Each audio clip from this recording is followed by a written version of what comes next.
As a business owner, have you ever thought about going public to grow your business? You might be thinking, what does it even really take to make that happen? Is your business too small to think about that? Heck, should you even be making a move like that right now with all the uncertainty happening in the United States political and economic system? This is Driven to Win, the show that helps you, the entrepreneur who wants to win in all areas and isn't afraid to do the work to get there. I'm your host, Chaz Wolfe. My mission on this show is to help driven entrepreneurs learn how to grow and win in all areas. So today, I welcome Peter Goldstein. He's an expert on what it takes to win in taking your business public. He's the CEO of Exchange Listing, and he wrote a book, The Entrepreneur's IPO, which gives a roadmap for small companies who want to go public.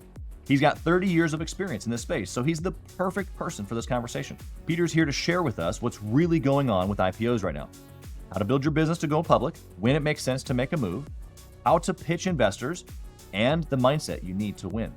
If you want to learn the real truth about taking your business public in 2024, keep watching.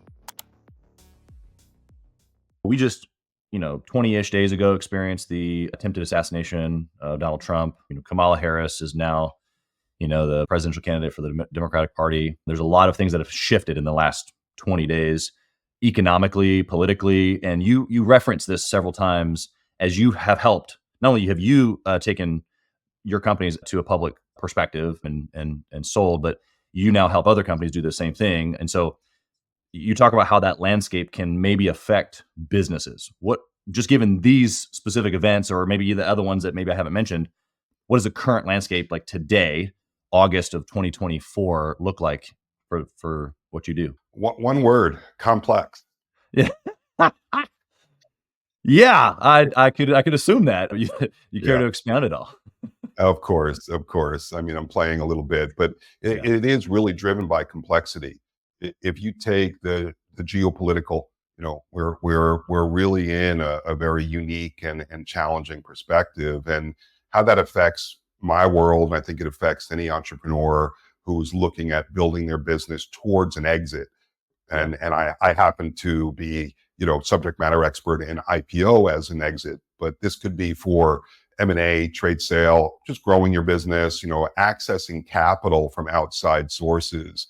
It's a very complex time from the fact and reality that the money is somewhat on the sidelines for the same reason personally that we would be saying, hey, there's a lot of uncertainty, right? There's a lot of unknowns. And I think many of us, and by somewhat human nature, we want to see certain things come about, right? Inflation, you could look at so many different factors, post-COVID, geopolitical, right? Our own, US, political race and the challenges thereby, the division amongst people in that way has also put money on the sidelines. So in my career, there's more money on the sidelines than I've ever seen before in every segment, meaning private equity, venture capital and institutional monies, that would go into the public markets, and both debt and on the equity side. So it's been a long winter. This is 8 quarters now, going on 9 of a downturn, in my segment of the market, which has affected pretty much everything due to the challenges that we're seeing that really are paralyzing, in a sense, the confidence that investors and capital wants. So the fact that the money's on the sideline creates this challenge for entrepreneurs who need money to grow, they need money to scale, and they need money to drive exits and liquidity campaigns. Yeah. I agree with you that there's tons of people sitting on this, or money sitting on the side in those different formats that you gave. What do you think is necessary, or maybe the catapult or the hinge point, the factor that flips the script where money starts coming in, maybe not a flood, but more than it is now? What are you waiting for? Yeah, it's interesting, right? There's no crystal ball here. If there was, I'd probably be sitting on an island somewhere and not having this podcast conversation. And it really is somewhat of more challenging to answer that than it has also been in any other time, because there are so many compounding factors, right? So personally, first and foremost, at least in our own economic, context of the United States, presidential election and interest rates, right? So, without getting into politics here, it's just the clarity of who's going to be running, right? And have been voted into office. That's right. And then the reality also of just economics. The Fed is now talking about September as a timeline to decrease interest. So those are two very important components of being able to open the window. And I think then what'll happen, at least in my segment where I can talk with market intelligence, is that investors will start to open up. And when companies start to perform well and give a return on investment, then I think you're going to go back to the confidence that capital will be provided to companies to provide to support their growth, where investors will be seeing a return on their investment. And so that's a period of time. I don't believe it's going to happen like a flick of the switch overnight. But when the window opens, certainly from my perspective, we'll know there are a pipeline of companies that are, it reminds me, I was just traveling, which we'll talk a little bit about, I'm sure. And while I was internationally, we were at one port and I saw ships, cargo ships, stacked up, waiting to come in. And I feel the same thing about, the IPO market, venture capital, and the private equity markets, Yeah. that the companies are stacked up. They're in the pipeline and they're just waiting for, the opportunity to come to port and to be able to, either load or unload their goods. Yeah, and I'm glad you said that. It was going to be part of my next question. And so, kind of jumping to maybe already that answer of that, this kind of like swelling of a pipeline. What happens like in your almost 40 years of experience now? What happens when you have this like kind of stop up or a damming of the pipeline, and then all of a sudden it releases? It sounds like an amazing flow of deals and money making. And are there any things that we should be concerned about in that? Do you think? There are, if you just look at the cycles. So I've been through, a series of cycles in my career and learned lots of lessons and had lots of successes. And what I like to joke about is, I've paid the dummy tax. I've been caught in those cycles, and that's all done with a little bit of levity. If you look at just the last cycle for me, which was 2021, it was a peak IPO period, the best IPO market we had in 20 years in the middle of a pandemic. Go figure. You couldn't have called that one if you tried. Yeah. Yeah. Then take 2.5 years later, we're in the worst market of 30 years. So the pendulum tends to swing, right, from a regulatory perspective, from the investor sentiment. So I think the next opening of what we should be looking for is that when things do open up, that they come with more fundamentals. And I think this fits for all the entrepreneurs that are listening, that you want to be prepared for when that market opens up and have your fundamentals in place, meaning, have your governance in order, have your bookkeeping, your systems, your records, your controls, and whatever assumptions you are using to be able to give investors, if you're seeking capital, or your stakeholders, right? Could be your employees, could be your clients, anybody that's really going to be a critical component of your organization. Be prepared to bring the fundamental assumptions that you're using to be able to bring confidence to them Yeah. that they can participate further. So the glaring one always for me at this point is that when things start to open, and many of us are guilty of this, you start to really kind of drink the Kool-Aid of, wow, now things are open, money's going to be flowing, valuations will be higher. That's what gets us into trouble no matter what, because then we lose sight of the fundamentals. And a lot of the projects that I also worked on in 2021 were overvalued.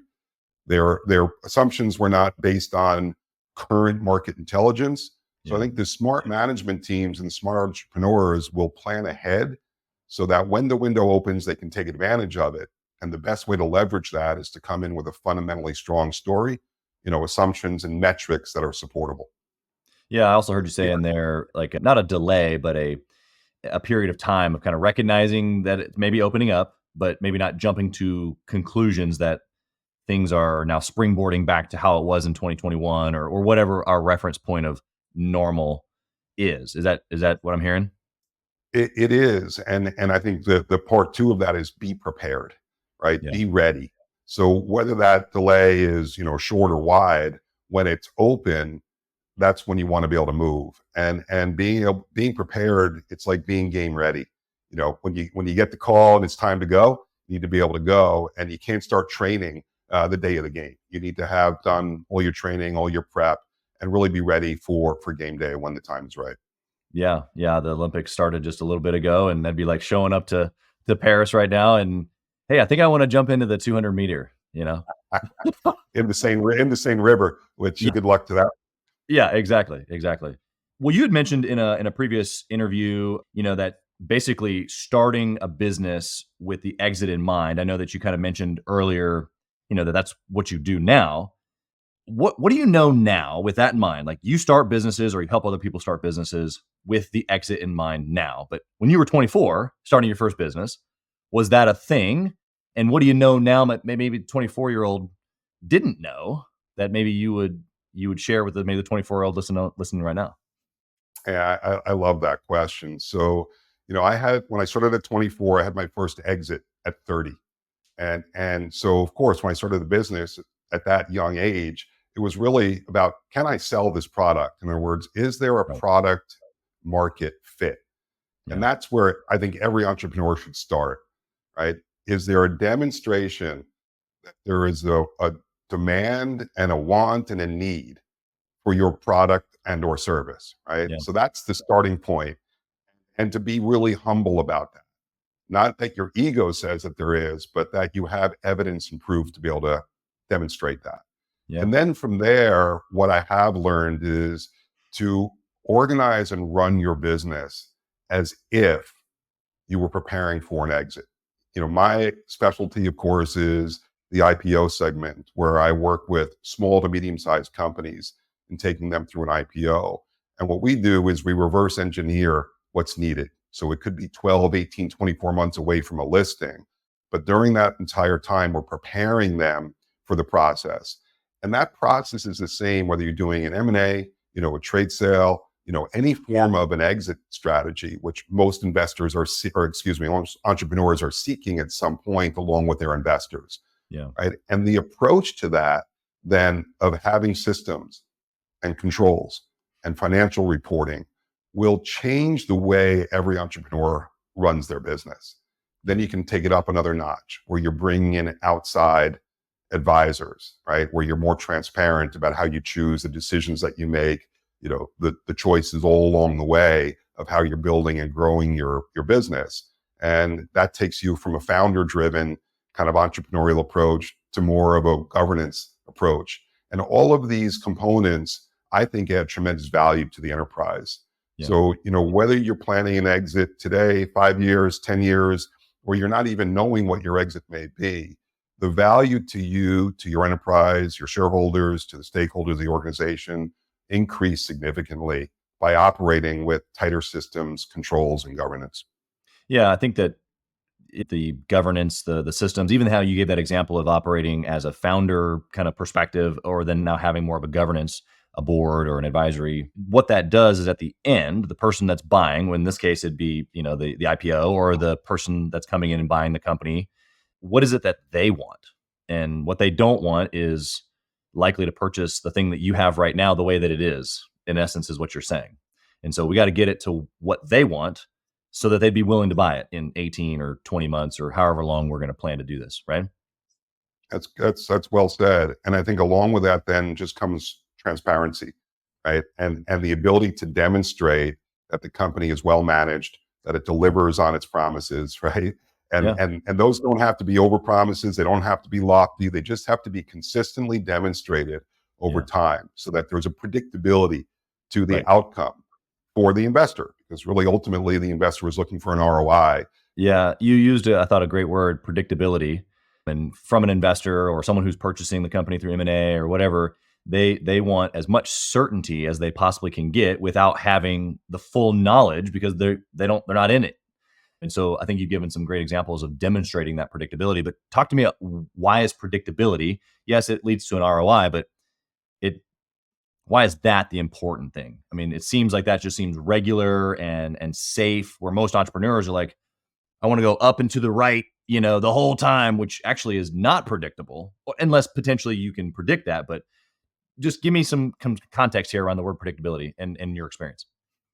Yeah, it's really about execution, right? So it could be hockey stick growth.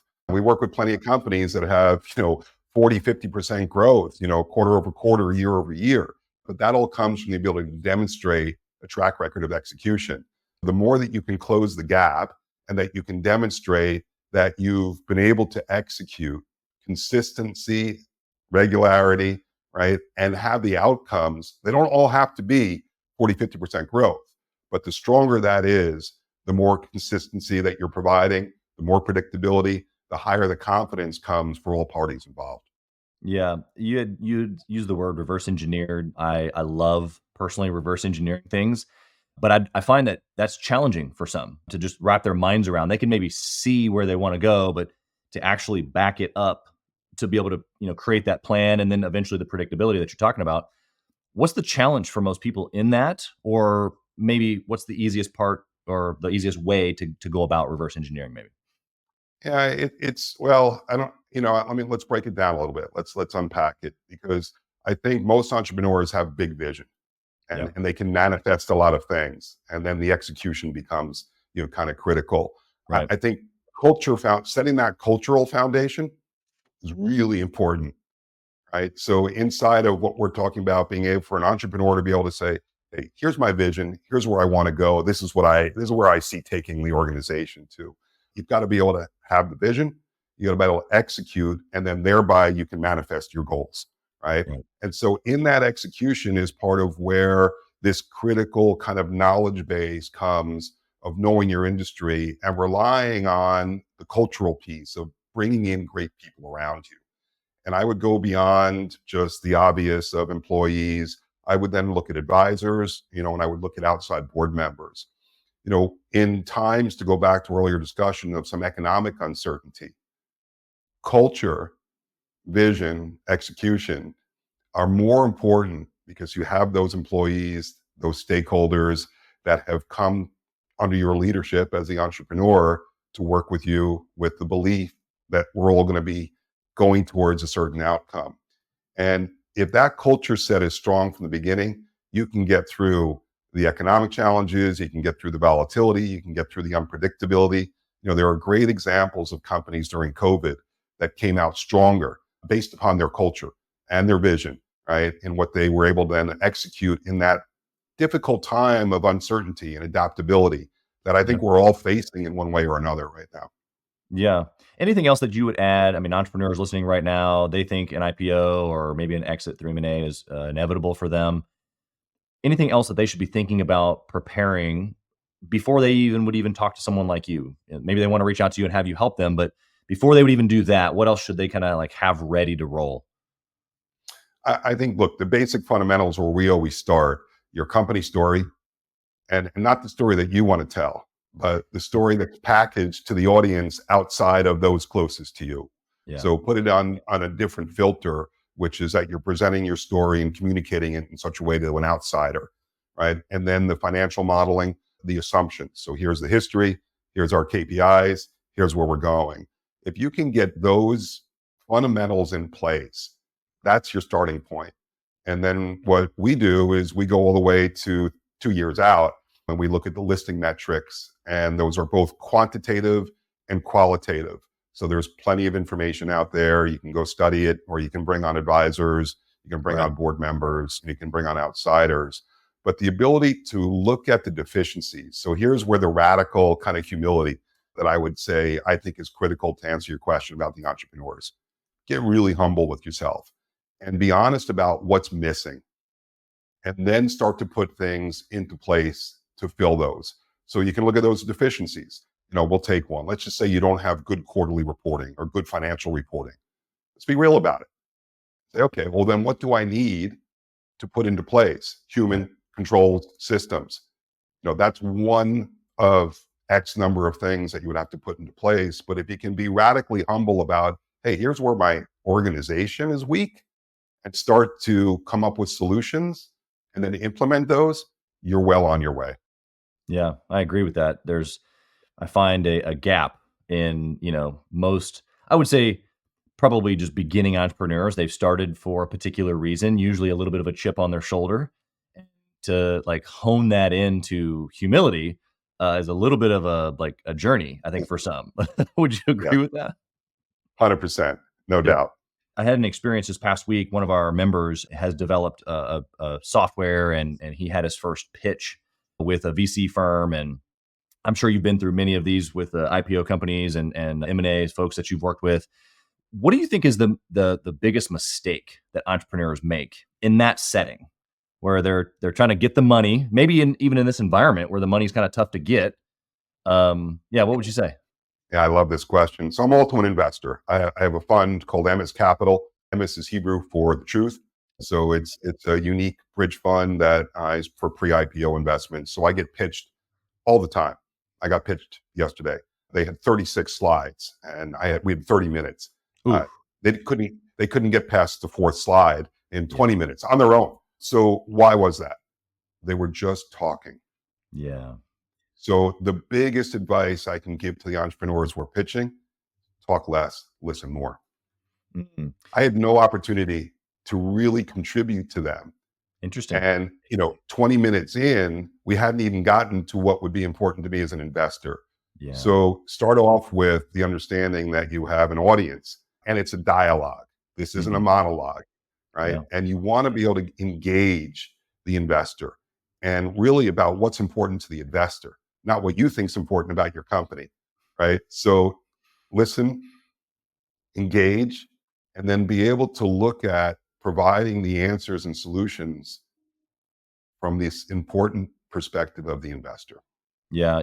I've trained sales and salespeople and sales process for almost 2 decades, and I call it the discovery phase. And most untrained salespeople, what do? They just pitch like, "Here's the thing. Do you want it?" But when we think about our own experiences, our bad experiences of sales, that's typically how it goes. Is like they were just trying to cram their thing down our throat, and kind of we were curious, but we weren't sure if we wanted it yet because we didn't even know what it was going to do or whatever. The salesperson then thinks, well, let me tell you more about it, and then you'll know what it'll do for you, and then you'll buy it. Which is everything you just said. Is like they just came with 36 slides to cram in 30 minutes, talk all about the features and benefits, and no understanding of who they were talking to. That's so interesting. I'm glad you said that because not only is that true in sales, but to think about that in an investor perspective, like what is important for you as the investor in this case, what should that person have asked? Is it just straight up what's important for you? Or is it what type of returns are you looking for? Is it what type of company, culture, product, what type of upside? Like what types of questions would have been good for that person to ask? There are different stages for the different questions, right? So, the first one is to really understand that there's a clear engagement about the business itself, right? The fundamentals of the business. And Yeah. then it's what's important what are you looking for? What's your investment profile? What stage do you invest in? What's your profile? Where do you fit in the cycle, right? So those are all unique, I think, to the individual investor. I'm driven by how can I add value when I'm in front of any entrepreneur, and not looking to get paid for that, just looking Yeah. to engage and be able to give back. So if you come into any investor conversation, it's about getting the right profile of the investor, understanding what their wants and needs are, and then being able to ask, right? This is whether it's sales or it's pitching 101. Ask. Human nature, people, including investors, they want to help, but you got to make the right ask. Yeah. I think that's a mindset shift, because if they're not thinking that you're trying to help and they're just trying to impress you, that's where the talking comes from, right? But if they see it as a collaboration, and if we're a team, and if we are going to work on this project together, but they probably never phrased it like that in their minds. Would you agree with most Uh, folks pitching like that? I certainly would agree. Mindset comes, in any one of these situations, right? Yeah. Understanding your audience. And then I think it's just so simple. Ask for help with specifically what it is that you are looking for. Yeah. And then listen, Peter, if it's not a fit for you, Chaz, if not a fit for you, do you know anybody else that could help me? Here's what Right. I'm up to. Here's what I'm committed to. Here's where I want to go. Yeah. And you can possibly open up X or Y or Z. And I hope all of us do that in our personal lives as well, right? It's just people are hesitant to ask with clarity. Yeah. And I think the flip side is that humans want to help. We want to be of service to each other. I know I do, right? So I love when people come with a clear ask Yeah. because then I can engage, right? And then you can decide, or how can I? And if not, here's what I would recommend. Yeah. I'm gonna switch gears on you just a smidge. Someone comes in and crushes the pitch, they get the investment.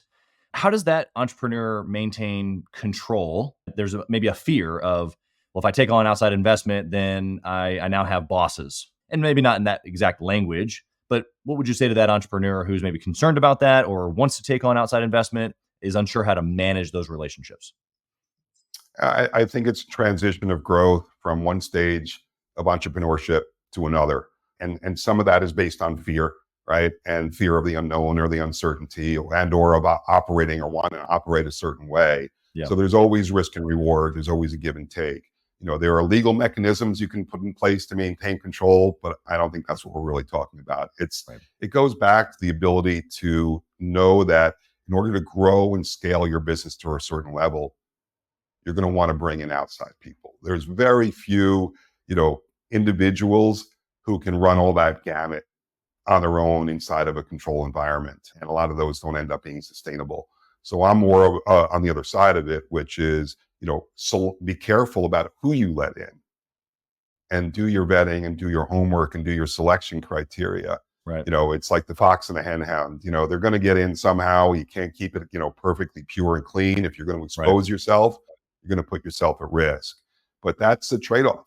That's, do you want to bring in outside capital? Do you want to bring in outside advisors? And if you're not going to listen to them, you're not going to take value of who they are and what they're bringing you, you're better off perhaps not going down that pathway. Yeah. I think the mindset shift that we just kind of referenced, it kind of dovetailed right into the answer there that you just gave, which is, if you're not actually seeing it as a collaboration, like, oh my gosh, I get these guys on my team now or gals, then it's probably not the right fit just to begin with. Yeah. It starts off with, just like anything else, what's the level of your commitment? What are you truly committed to and why? Yeah. I love that question. I love asking myself that question often, actually. During the Great Recession, all within 3 years, in a previous interview, you stated that you went through a divorce, almost died 3 times, and also lost a ton of money. You kind of hinted at this a minute ago, but what were your thoughts at that time? Like, what was in your mind? We talked a lot about mindset here today. That was like a lot happening all in one little compression. Who was Peter in that time? What was going on up here? Parts of it really not proud of, right? Like I was somewhat in shame of having lost everything. And I was very proud as what I had built as a self, kind of made entrepreneur. And I had hedged my bet prior to the Great Recession, where putting money into real estate and in the capital markets, and never in my lifetime had both of those imploded all at once. And so it was just a series of downfalls. And that led to the amount of stress put, me into a point where I had a 90% blockage on my lower left ventricle and was hours away from, not being here today. Yeah. So, this kind of combination of a series of events and reaching at then the lowest point for me was just then back to, okay, I've done this before where I've had to pick myself up or create myself from, really my drive internally, my desire, my ambition. And this was the most daunting task. I was in my late 40s, children, marriage falling apart, business is gone, real estate gone. But the one knowing was that when I'm ready, I know I can repeat my success to a certain degree. And I wasn't proud. I was actually quite ashamed of having lost everything. I'm now proud that I can sit here and talk to you about it because I've recreated myself and I've overcome the hardship. And the lessons learned in that are a lifetime's worth of wisdom that I would, be thrilled to impart to anybody.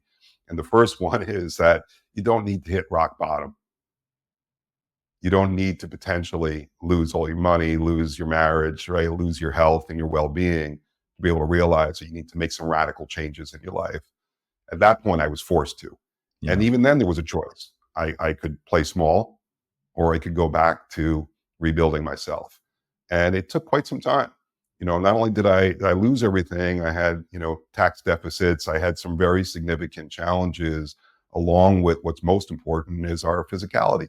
And so now I'm, kind of the polar opposite where I've really focused on, the integration of self-care, of what's important in the way of family and relationships and spirituality and, and faith and my belief and knowing that, I have the ability to get back to a level of, success, a contribution and a value. But I got to tell you, those were tests that I wouldn't wish on anybody. And proud to be able to say I've overcome those, and then to be able to take all those lessons learned, not just to basically impart and deploy those for myself and for the people of now that I'm organizations that I'm working with, but entrepreneurs and their organizations. And it really came back to what am I committed to and what's my purpose? Yeah.